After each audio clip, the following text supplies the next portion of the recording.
네, 여러분, 안녕하셨습니까? 예, 잠깐만요. 오늘은 미디어 부장님이신 진선영, 예, 부장님께서 출장이 있으시네요. 캘거리로. 그래서, 제가 그 부분을 담당하려니까 여러 가지 서툴고, 그래서 오늘 화면이 제대로 못 나갔네요. 자, 지금 화면은 잘 나가고 있는지 한번 컨펌을 좀 부탁드립니다. 잘 나가고 있습니까? 목소리도 잘 들립니까? 네, 오케이. 자, 강의만 잘 되면은 되겠죠. 예.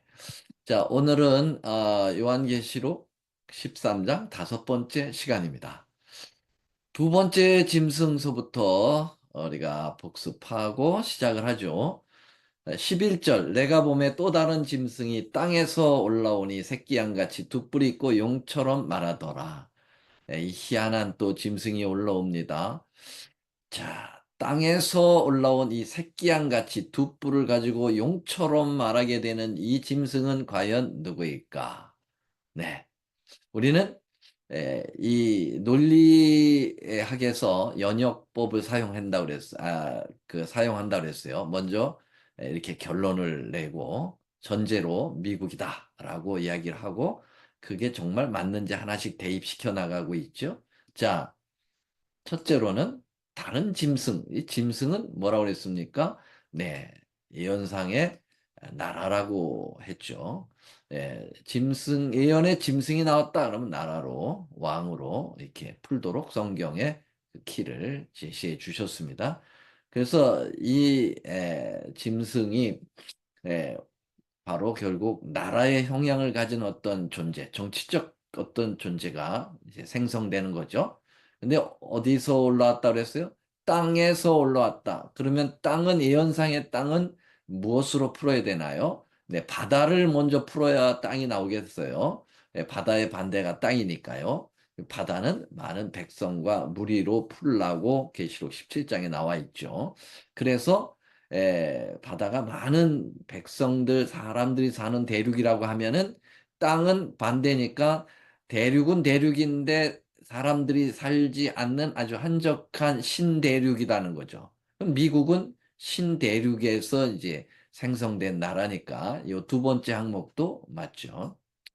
세 번째로는 그래서 계시록 12장에도 우리가 공부한처럼 땅이 여자를 도왔다 할 때 이 땅을 미국으로 해석을 했던 것을 기억하시겠습니다. 자, 그 다음에 땅에서 올라오니라는 말은 올라오다라는 말은 아나바이노이라는 헬라어라고 그랬어요. 그래서 살짝 올라와요. 아주 작게 올라오다가 커지는 그래서 세계를 지배하는 이게 이제 마치 첫 번째 짐승인 복합 짐승도 이렇게 살짝 올라왔다가 전 세계를 지배하게 되는 로마 교황권이었다고 말씀드렸어요. 그 성향이 아주 비슷합니다. 이 짐승이. 자, 세 번째로는 새끼양 같이 올라온 짐승이에요. 그래서 이 새끼양은 어린 양이라고 볼 수 있겠죠? 성경에 어린 양 하면 예수님이 생각나죠. 그래서 이 나라, 이 한적한 이 신대륙 아메리카에서 일어난 이 미국은 첫 번째, 이 예수님을 생각할 수 있는 기독교적인 성향을 가지고 일어난 나라였다. 거기까지도 정확하게 맞습니다. 자, 그래서 이 어린 양은 바로 예수님이 십자가에 달려 돌아가실 때 제물로서 올려진 것을 표상한다고 그랬어요. 그래서 요한복음 1장 29절에 보면은 침례 요한이 예수님을 보고 보라 세상 죄를 지고 하는 하나님의 어린 양이다. 그리고 계시록 4장, 5장에 계속 보면 하나님의 보좌에 어린 양이 계속 언급되고 있죠. 그러므로 예수님과 직결된 그러한 나라다. 그렇게 생성된 나라다. 이렇게 보시면 되겠고요. 그래서 우리는 이 그 미국 탄생을 알기 위해서는 영국의 역사를 조금 공부를 했습니다. 그래서 헨리 8세라고 하는 이 왕에 대하여 이야기했죠. 이 사람 결혼 문제 때문에 영국에서 기독 그 로만 캐토릭에서 영국 성공회가 시작되는 그 이야기를 말씀드렸고요. 영국 성공회로 이제 탈바꿈했지만 그러나 조직적으로는 그렇지만은 내용적으로는 캐토릭과 다를 바가 없었고 그래서 영국의 신실한 개혁주의자였던 청교도들이 이제 발생하게 되고 그 핍박을 받게 되죠. 이 헨리 8세를 통해서. 그래가지고 결국 네덜란드로 피신을 하게 되고 그들이 거기에서도 또 핍박을 받게 되니까 이제는 종교 자유를 위해서 미지의 나라로 떠나야 되겠다. 그래서 예전에 콜럼버스가 발견해 놓은 그 신대륙이 있다고 하는데 그곳에 가면은 황제도 없고 교황도 없을 거 아닌가. 그래서 아주 자유롭게 신앙을 해보자 하고 그들이 이제 미지의 나라, 정말 죽음을 생각하고 가는 거죠. 그래서 이들이 이제 미국으로 건너오게 되는 과정 속에 중요한 거 하나 소개해 드렸습니다. 그것은 존 너빈슨이라고 하는 청교도 목사가 이들 떠나는 이들을 이제 고별 설교하면서 정말 중요한 말을 했죠. 앞으로 미국에서 생성될 남은 교회를 생각하게 할 만큼 그러한 설교였다고 그랬어요. 그 설교가 각 시대 대쟁투에 나옵니다. 어제 다 읽어 드렸습니다마는 예, 내용은 어떤 내용입니까? 받은 빚을 점점 확산시켜 나가라. 루터나 캘빈이나 주인글이나 존 낙스나 웨슬레가 발견한 것에서 멈추지 말고 성경에서 더 개혁돼야 될 부분이 있다면 계속 개혁해 나가라고 하는 거였죠. 네. 이 기별을 가지고 이들이 건너온 겁니다. 그러니까 얼마나 진취적이고 정말 성경적인 그러한 나라를 만들고 싶어 그들이 죽음을 불사하고 왔겠습니까? 그래서 이렇게 미국에 도착을 하게 되는데 어제 여기까지 공부를 했습니다. 오늘은 여기서부터 공부를 하겠습니다. 자, 드디어 1620년에 9월 6일 102명이 메이플라워로 배를 타고 사우샘프턴이라고 하는 영국에서 떠나서 아메리카 신대륙을 향하여 출발했습니다. 9월 달에 출발했는데 11월에 도착했어요. 두 달간의 항해가 있었는데요. 와, 그때 이제 뭐 그 배 안에서 전염병도 돌고 사람들이 또 많이 죽고요. 예, 정말 기진맥진해서 찾아왔습니다. 처음에는 원래 이제 버지니아 쪽으로 항해를 하기로 했어요. 그런데 항해사의 실수로 버지니아보다는 훨씬 북쪽에 있는 매사추세츠주 지금 볼스턴이 있는 곳이죠. 케이프 콧이라고 하는 곳에 도착을 했다고 그래요. 그래서 그들이 11월 10일에 도착을 했는데 66일간의 항해를 했다고 하는 거예요. 자, 그래서 약 한 달 동안은 내리지 못하고 또 배 안에서 정찰을 때를 보내게 되죠. 그래서 우리가 내려가도 괜찮나. 인디언들이 있었으니까요. 그러다가 결국은 이제 뭐 배 계속 있을 수는 없고 12월 11일 딱 한 달 만에 플리머스라고 하는 지금 보스턴에 저도 여기 가봤는데요. 메이플라워 배를 모형으로 만들어 놨더라고요. 여기 록 항구에 무사히 이제 도착하고 그들이 내렸습니다. 그들이 이제 딱 내렸을 때가 12월 11일이니까 얼마나 춥겠어요, 보스턴이. 지금도 춥잖아요. 얼마나 춥겠어요. 자, 근데 그해 겨울을 그들이 정말 살아남을 수 있었을까? 예, 인디언들이 그들을 배척하지 않고 보호해 줬다고 그랬어요. 그래서 농사법을 이제 그 겨울을 넘길 수 있도록 보호해 줬고 그 겨울을 넘기는데 몇 명이 죽었냐면 반이 다 죽고 50명이 남았다고 그랬어요. 50명. 50명이 남았는데 간신히 이 반이 살아남아서 그 인디언들이 그 해 다음 봄이 왔을 때 농사법을 가르쳐 주죠.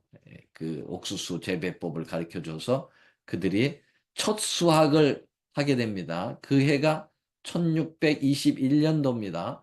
20년에 와가지고 21년도에 이렇게 첫 그 수학을 거두고 하나님 앞에 이렇게 감사의 예배를 드리는 장면이 그림으로 그려져 있네요. 그래서 그 수확한 것이 너무 감사하고 하나님께 감사하고 인디언에게 감사해서 인디언들을 불러다가 이렇게 대접을 하게 된 것이 유래가 된 게 바로 뭐죠? 땡스기빙 데이가 바로 여기서 그 유래가 된 거죠. 그래서 터키를 잡고 에, 이렇게 음식을 해서 자기들을 보호해주고 또 살게 해준 인디언들에게 감사를 표현한 것이 이제 추수감사절이 된 것이죠. 자, 이렇게 하면서 그들이 정착해서 살아남았다라고 하는 이야기가 영국과 유럽에 전해지자 그 뒤를 따라서 청교도들이 무수히 대서양을 건너서 아메리카 대륙으로 건너오게 됩니다. 자, 이렇게 해서 그들이 이제 법을 만들고 나라를 만들기 시작하는데요. 미국이 이렇게 해서 형성이 되는 겁니다. 처음에는 그들이 교회를 먼저 졌다고 합니다. 그리고 학교를 짓고 그 다음에 자기 집을 지었다고 그래요. 그만큼 이 총교도들의 미국의 첫 시작은 매우 매우 신실한 아주 청결한 그야말로 퓨리탄이죠. 아주 퓨리한 그런 깨끗한 교회를 만들겠다고 하는 에, 그들의 각오가 대단했습니다. 생명을 걸고 찾아왔으니까요. 그렇게 하면서 나라가 형성이 되는데요. 그러나 예언은 그렇게 좋게만 평가하지 않습니다. 그 이후를 예언은 이렇게 이야기하죠. 두 뿔이 있다 그랬는데요. 이 두 뿔은 세력입니다. 그래서 여기에서 두 세력은 청교도들이 이제 미국을 형성하면서 두 가지의 분명한 정신을 헌법에다 집어넣습니다. 하나는 교황 없는 개신교주의에 그들이 그것 때문에 왔으니까 교황이 싫어서 왔으니까 그래서 이젠 프로테스탄트라고 하는 이 신실한 개신교주의 개혁교회주의로 나가겠다 하는 것이 이제 헌법에 있고요. 그 다음에 또 하나는 황제 없는 민주공화주의로 이제 그들이 왜냐면 황제도 싫었어요. 황제도 교황하고 결탁을 해가지고 늘 교회 개신교회를 핍박했으니까요. 그래서 민주공화주의로 표창했어요. 그래서 여기 민주공화주의가 있기 때문에 민주당이 있고 공화당이 오늘 양파가 있는 거죠. 그래서 그리고 이제 헌법에다가 절대로 정부가 종교를 터치할 수 없도록 종교 분리 원칙을 제시를 한 것입니다. 그래서 여기 두 뿔이 있다라는 것은 개신교주의와 민주공화주의가 이제 이 미국의 그 가장 중심적 그런 사상이니까요. 그걸 두 뿔로 성경은 예언했다고 볼 수가 있겠습니다. 이것까지 정확하게 미국의 이 두 번째 짐승을 적용할 수 있는 당위성이 있습니다. 자, 그 다음에 이게 문제죠. 용처럼 말하더라. 그랬습니다. 용은 뭐 아시다시피 계시록 12장에서 우리가 이미 공부했습니다. 용은 옛뱀, 마귀라고도 하고 사단이라고도 하는 존재. 그러니까 이 미국이 경월국은 이렇게 깨끗한 퓨리탄 청교도 정신을 가지고 만들어진 그러한 나라지만은 성경의 예언에 용의 영향을 받을 것이다. 그래서 이 미국이 변질될 것이라는 것이다. 용처럼. 사단의 성향을 가지고 이제 이 마지막 때에 나타나는 그러한 엔티크라이스적인 성향을 가진 나라가 될 것이다. 정말 그럴까요? 여러분들은 그렇게 미국을 지금 평가하시나요? 우리가 더 공부를 해봐야 되겠습니다. 그래서 이 땅에서 올라온 이 짐승은 미국을 상징하는 것이 틀림없는데 첫 번째 짐승인 이 복합 짐승인 로만 캐토릭 교회와 법안권과 그리고 이 두 번째 짐승인 미국이 다 공이 용에게 지배를 받고 있습니다. 자, 성경을 볼까요? 계시록 13장 2절에 보면 용이 자기의 능력과 보좌와 큰 권세를 그에게 주었다. 첫 번째 짐승에게 용의 권세가 있고요. 두 번째 짐승은 용처럼 말하더라. 그렇기 때문에 두 세력이 다 사단의 역할을 아, 이 사단의 일을 하는 주역적 존재로 나타날 것이다. 라는 것이 계시록 13장의 예언입니다. 여러분 보세요. 종교적인 세력 중에서 지구상의 가장 큰 세력이 어떤 세력인가? 로만 캐토릭입니다. 그리고 정치적이고 군사적이고 경제적으로 가장 강한 초강대국은 이 지구상의 어느 나라일까요? 미국입니다.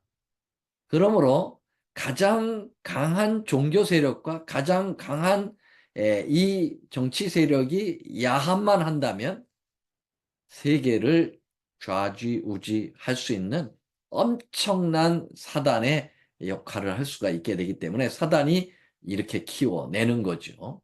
그래서 이 둘은 에, 사실은 원수지간 아닙니까? 아까 말씀드렸죠. 이 퓨리탄들이 교황 싫어서 온 거 아니에요. 지긋지긋해서. 그 생명을 걸고 와서 세운 나라. 그래서 개신교 국가로 만들어서 절대로 이제는 캐토릭의 잘못된 것과 섞이지 않겠다고 하는 각오를 가진 이 조상들의 신앙이 어떻게 되겠다는 겁니까? 네, 이 교황하고 결탁을 하게 되겠다는 사실이죠. 미국이. 있을 수 없는 일이에요. 사실은 원수지간이죠. 원수지간. 그런데 성경의 예언은 첫 번째 짐승과 두 번째 짐승이 심각한 스캔들을 일으킨다는 거예요. 이루어질 수 없는 사랑을 이루어지게 한다는 거죠.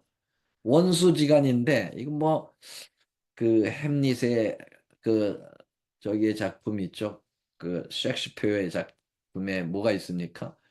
줄리엣과 누구죠? 로미오, 줄리엣, 로미오.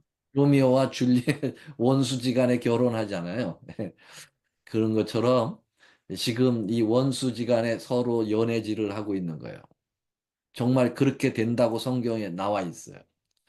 그래서 이 두 세력이 새로운 세계의 질서를 만든다라고 여기 보면 The Key of This Blood라고 하는 책을 나눴는데요. 이 사람이 이게 그 캐토릭 사제가 쓴 책입니다. 말라킨 마틴이라고 하는 이 사람이 Pope John Paul II 이 요한 바오로 2세를 그 나타내는 그 영향력을 가지고 세계를 새롭게 질서를 만들어 나가겠다.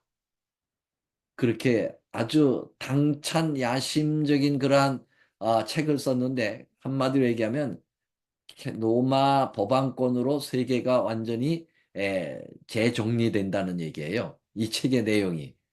이런 책을 아예 노골적으로 내놓고 이 마틴 그 말라킨 마틴이 이 책을 써놓고 이 캐토릭의 방향을 제시를 해놨는데요. 이게 이제 미국과 손을 잡고 그 일을 한다는 얘기죠. 그래서 로마 교황의 두 가지 고민이 있습니다. 하나는 공산당이라고 하는 것이 이제 그 무신론 그러한 주의 아닙니까? 신은 죽었다. 예. 이 공산주의는 신은 아편이다. 이렇게 해가지고 종교는 아편이라 해가지고 완전히 종교를 말살하기 때문에 요 종교 성향을 가지고 있는 교황권이 이 공산당을 어떻게든지 자기의 손으로 만들어야 되겠다라고 하는 것이 하나의 고민이고 또 하나는 종교 분리의 원칙이 이게 결국은 미국을 통해서 이제 일을 해야 되는데 미국이 정치와 종교를 이렇게 분리시키는 것 때문에 로마 법안권이 일을 못해요. 그래서 이 종교 분리 원칙을 깨트려 버려야 된다 하는 것이 이제 이 로마 교황권의 고민입니다. 이 고민을 아, 결국은 해결해 나가기 시작하는데요. 해결하려면 무엇보다도 미국과 교류가 있어야 됩니다. 근데 원수의 나라이기 때문에 교류가 없었어요. 그리고 로마 교황권에서 어떤 법왕들이 그 대표단들이 미국으로 이렇게 뭐 이렇게 오려고 하면은 철저하게 막았었어요. 그래서 미국과 결코 합하여질 수 없는 상황이었는데 놀랍게도 예언은 성취되고 맙니다. 왜냐하면 계시록 13장 12절 보면 저가 먼저 나온 짐승의 모든 권세를, 여기 저가는 지금 11절 이후에 나오는 거거든요. 11절 계시록 13장 11절에 뭐가 나와요?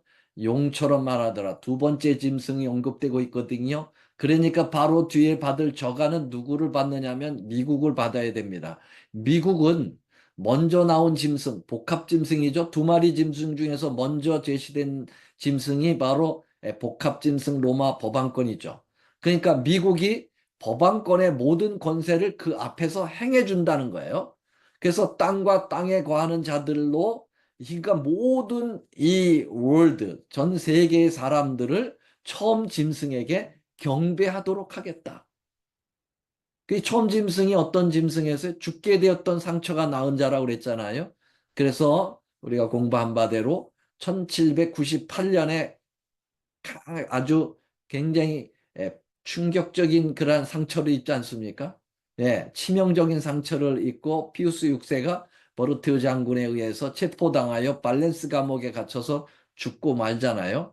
그런데 그 상처가 나은다고 예언했고 그것은 1929년 여러분 라테란 그 회의에서 바티칸 시국을 나라로 만들어주고 이태리 국교로 만드는 그러한 것을 통해서 나왔잖아요. 바로 그 존재, 바로 그 존재에게 경배를 돌리도록 한다. 여러분, 경배는 누구만 받죠? 하나님만 받죠.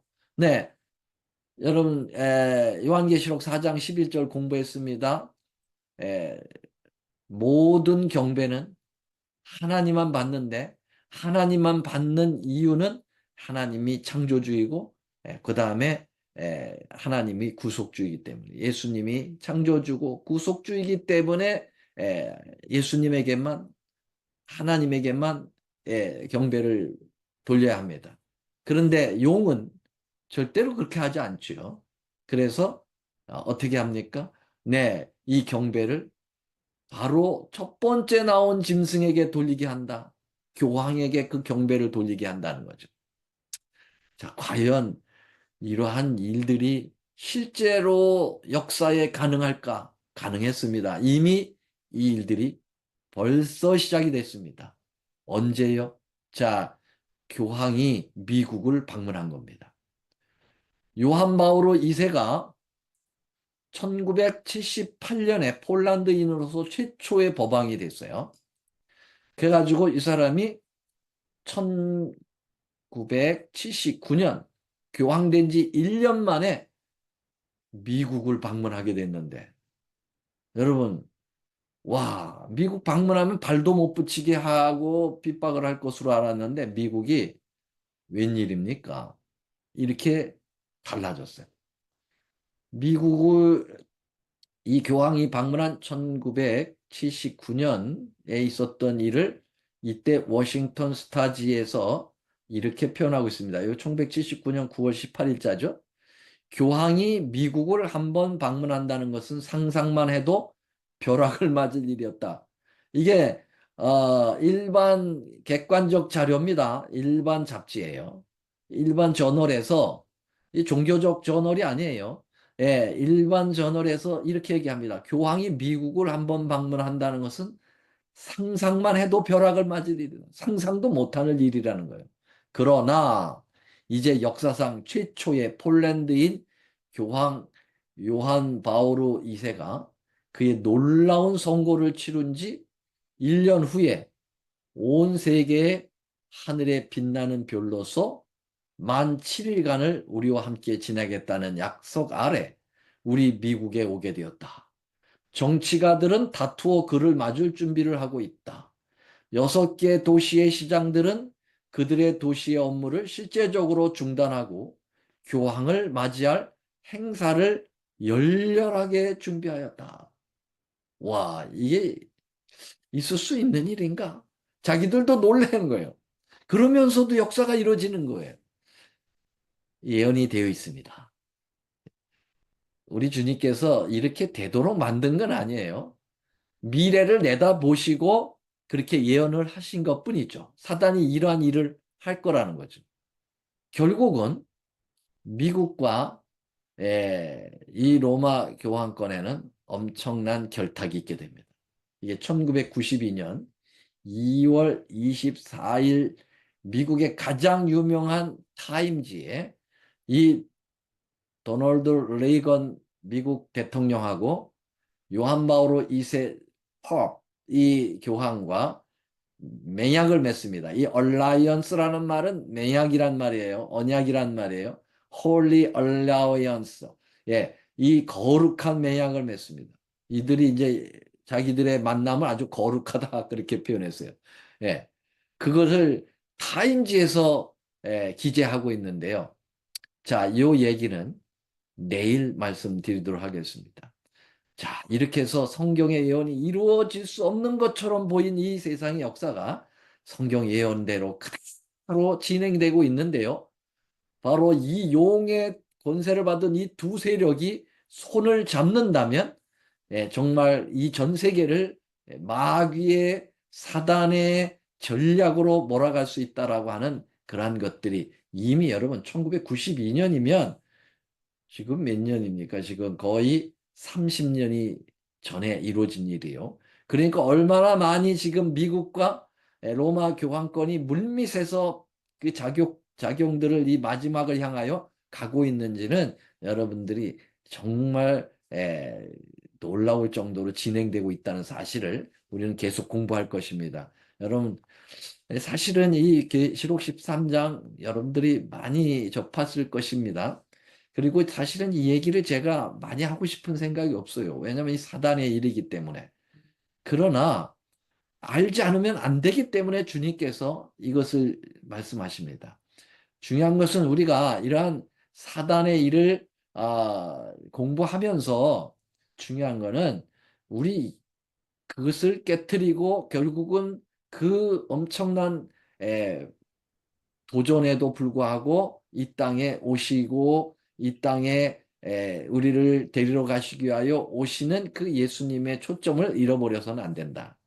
그렇게 생각합니다. 그래서 계시록 13장을 공부할 때도 우리 예수님의 그 진정한 사랑의 정신을 우리가 간직하면서 이 공부를 계속해 나가야 될 거라고 생각합니다. 자, 내일 다시 이 Holy Alliance라고 하는 이 기가 막힌 사단의 전략을 우리가 파헤치고 확인하고 영적 식별력을 갖추는 중요한 공과를 내일 공부하겠습니다.